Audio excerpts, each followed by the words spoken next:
Trafalgar Law debuted on One Piece Treasure Cruise Global on the 9th of August 2017. This was the introduction of the second Sugo-Fest exclusive Trafalgar Law character in the game. This was also one of those rare occasions where the Sugo-Fest exclusive character debuted on the Korean, English, and French versions prior to the Japan release. This sparked massive excitement in the community as we were the first players to get a glimpse of this powerful new character. Unfortunately, this character did not debut with other Rarecrew characters, but more than made up for it with the powerful captain ability that granted high, consistent levels of damage and healing capabilities for the striker class, boasting a powerful special that provided one of the biggest slot effect boosts in the game up until this point as well, introducing V2 Trafalgar Law.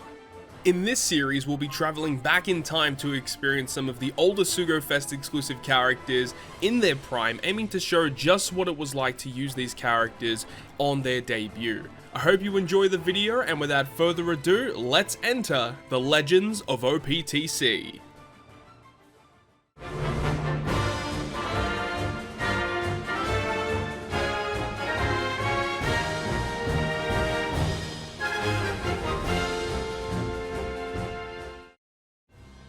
So thank you very much for checking out another episode of the Legends of OPTC series, and we've got a huge episode today because we're covering definitely one of my favorite legends, or my favorite time period of the game was around this time here when we got the release of, time skip Luffy, and then we're moving now more into the striker meta, and definitely over the next like 4 to 5 episodes, you guys are going to be seeing a lot of striker characters because we have Law, Shirahoshi's coming up soon, and also Neko Mamashi. All of those characters were amazing for the striker class, and it just made it literally the best team at the time. So this is the introductory informational stuff for the striker class to when it became the best class in One Piece Treasure Cruise. So here we go, starting things off with Warlord of the Sea, Trafalgar Law. So as I said in the intro to this video, the fact that this character debuted first on English, French, Korea before on Japan.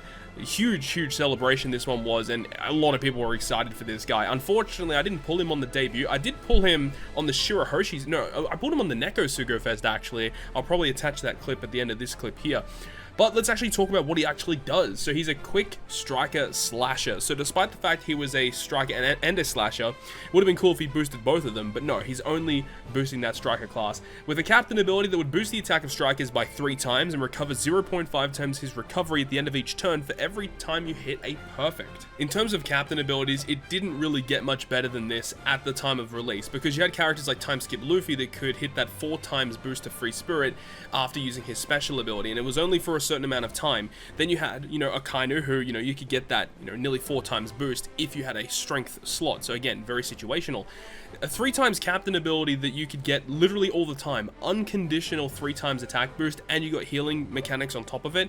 And considering the characters that Striker end up receiving, this was a really good captain ability and can hybrid well with some of the other striker characters that release later on. So great captain ability for this character, and then his special ability also very good. So at stage 2, and this was really interesting that we got a multi-stage special, but stage 2 dealing 300,000 fixed damage to one enemy, which was a lot back then, and amplifies the effects of your orbs of striker units by 2.25 for 1 turn.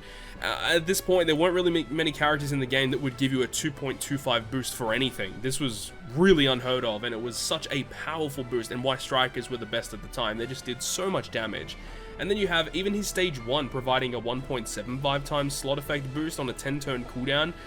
Back when he first came out, this was just such an exceptional captain, and also a really good crewmate for other striker characters in the future. Being able to provide healing mechanics, consistent damage, and a really powerful special ability was just a very well-built character in this release schedule, and was probably one of the best legends of the game on his initial release, and continued to be one of the best for many months to come. So Law was very powerful, but let's actually have a look at what kind of content we're going to be playing today. We have 3 separate pieces of content. We've got Clash Fujitora, Clash Akainu, and also Clash Rayleigh. I think Rayleigh's the one I want to land on the most, because the fact that Clash Rayleigh was also like a global first raid boss event, I think it would be kind of fitting if we had the global first Law alongside global first Clash Rayleigh. I think that would be really awesome. But Clash Fujitora and Clash Akainu, definitely want to feature those ones on the channel, because they're going to be a lot of fun for sure. So let's go ahead and spin that wheel, and let's see what we go ahead and land on today.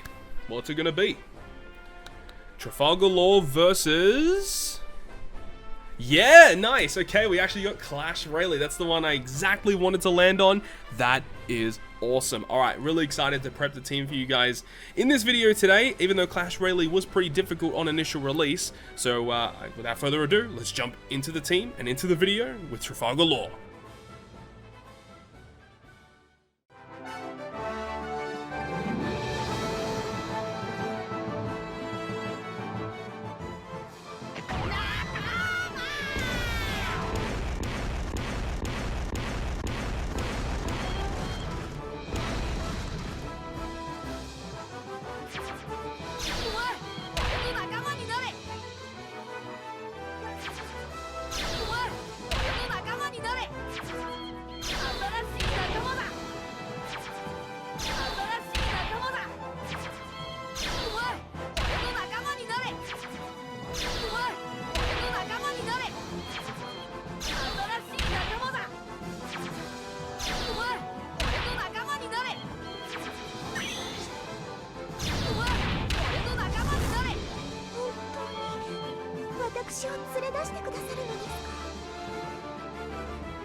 And here we are in game with my man Trafalgar Law, captain of the Heart Pirates. He formed an alliance with the Straw Hat Pirates to defeat Doflamingo and Kaido. He plans to head to Dressrosa to destroy Doflamingo's factory, which produces man-made devil fruits known as Smiles. Of course, I mean, when this character actually came out, of course, we were still in like the Dressrosa episode. So in terms of the anime, you know, this is a long time ago, but you know, we know how things are going now in Wano Kuni.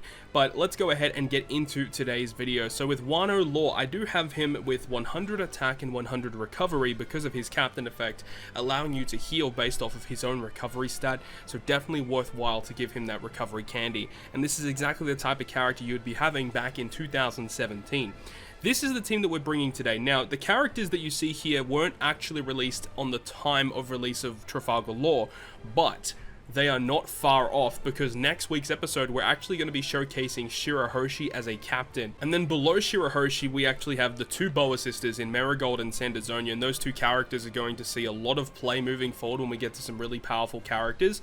These Boa sisters are really good, and they work very well with Trafalgar Law, so we're definitely going to be showcasing them. And then we also have Fukaboshi, who actually came out with Shirahoshi, which comes out literally in next week's video. So of course I feel like it was okay to use them, because this is just a really good way to showcase how you would use Trafalgar Law as a captain when a lot of his puzzle pieces were released. We're also using a new ship, which is Aokiji's bicycle, which gives our striker characters 1.5 attack and 1.5 times health, and reduces the amount of recovery slots that appear. And that specifically is going to be very good for when we get to the Cat Viper episode, because you don't want to see recovery slots when you have Cat Viper as your captain.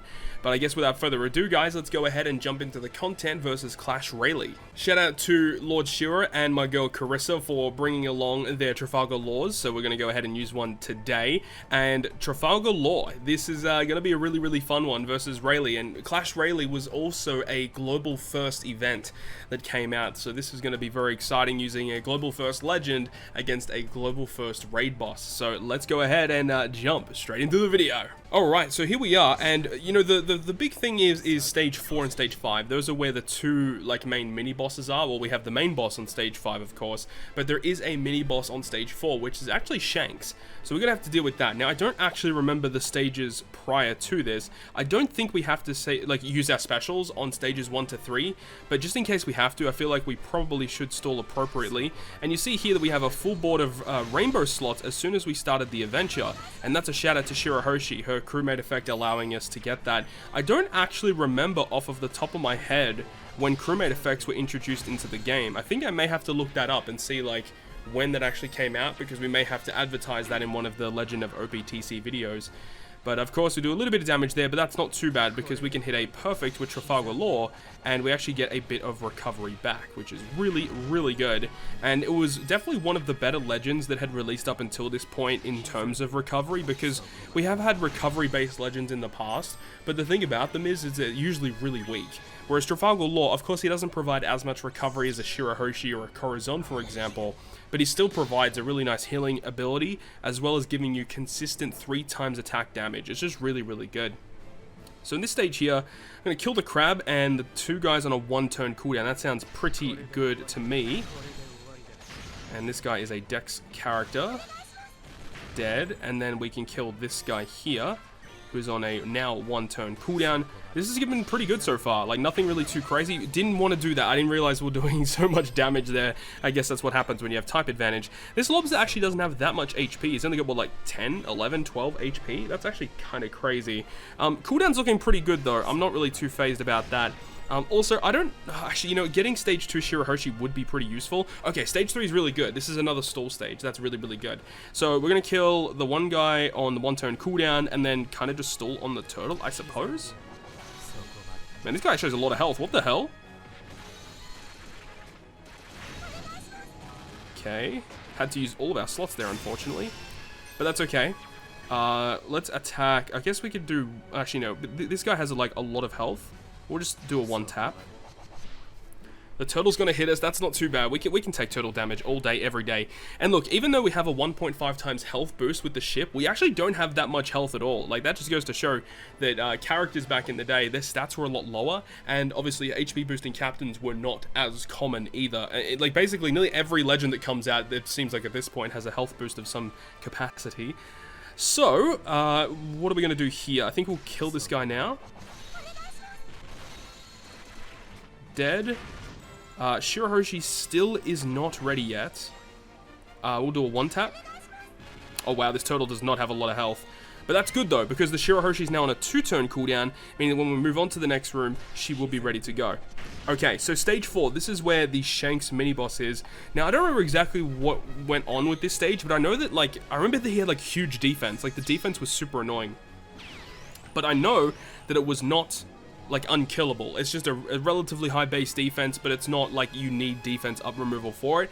For the next stage though, we will need it, which is why we have the boa sisters exactly for this reason, and you guys will see how that works in a moment. So first of all, let's use the Fukaboshi special, which is actually going to delay the enemies by 1 turn and give our strikers and our powerhouse characters a 1.75 times attack boost. Just a really good rare recruit on release. And then we're going to go ahead and use the Shirahoshi special, which will give us a full board of matching slots. And of course, we're going to be showcasing this more in next week's episode. I still haven't really figured out what we're doing for next week's episode and how we're going to showcase her, but we might do another training forest or something. We'll have to wait and see. And we can actually go ahead and use a Trafalgar Law special. So I think I'm going to use a Law special on Shanks just to reduce his HP, because remember, Law Stage 2 is a single target 300,000 damage to that enemy. So it's a pretty hefty amount of damage considering the time frame that we're in. That's a lot of damage you can get from a special. And it also provides a 2.25 times orb boost to our striker characters. So now we can hopefully kill all of them in 1 turn. That would be super ideal. Sandersonia is not going to hit super hard considering she is not going to get type advantage here. So we might save her for the Shanks fight. So let's tap and hope we get the dub.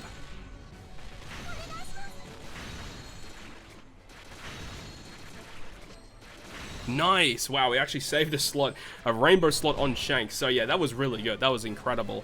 And now we've made it to the final boss stage versus Rayleigh. So at this point here, you guys may see how we're going to get through this fight. So you see that we actually get special binded on our friend captain, and that is something that you do have to be very, very, very cautious of.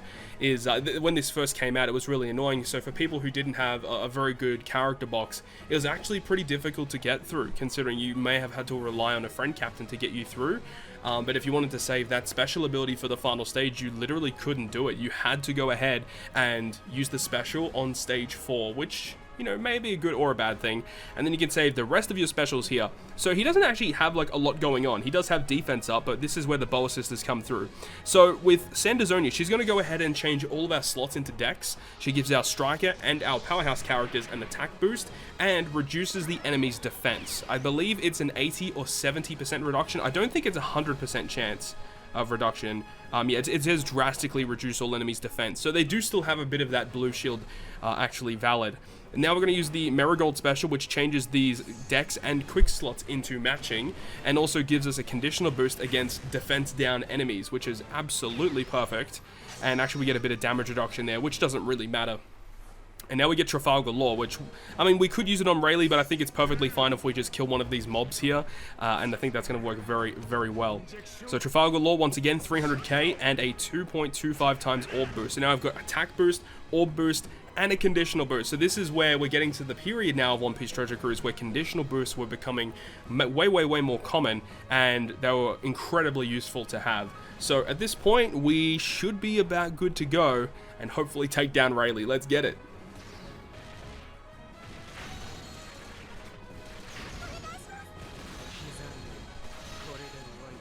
Yes, sir. Yes, sir. We could have been a little bit more efficient, letting Marigold attack first. But man, that was a pretty smooth way through. And I mean, that's Trafalgar Law for you. I mean, strikers are incredibly strong. And even if we had to take hits throughout the adventure, with all those perfects that we're hitting, we're going to be getting additional recovery throughout that quest there. So yeah, a pretty comfortable clear with Trafalgar Law, and it was a bunch of fun to use this character again for sure. Absolutely amazing Sugo-Fest exclusive character. And with that, that is going to conclude yet another One Piece Treasure Cruise video, and hopefully you guys have enjoyed this one today, utilizing V2 Law. Now next week is going to be interesting because we're actually going to go ahead and use Shirahoshi, as you guys would have seen throughout the video. I did mention it a couple of times. So Shirahoshi is going to be an interesting one because she's not the strongest of captains, but a very resilient captain. That is for sure. But hopefully you guys enjoyed the video today, and I really hope you guys are enjoying the Legends of OPTC series. If you guys did enjoy it, make sure you go ahead and leave a like, and if you want to stay up to date with all the content that I post, including more One Piece Treasure Cruise content, make sure to hit the subscribe button down below. But on that, guys, I'll see you guys within the next video.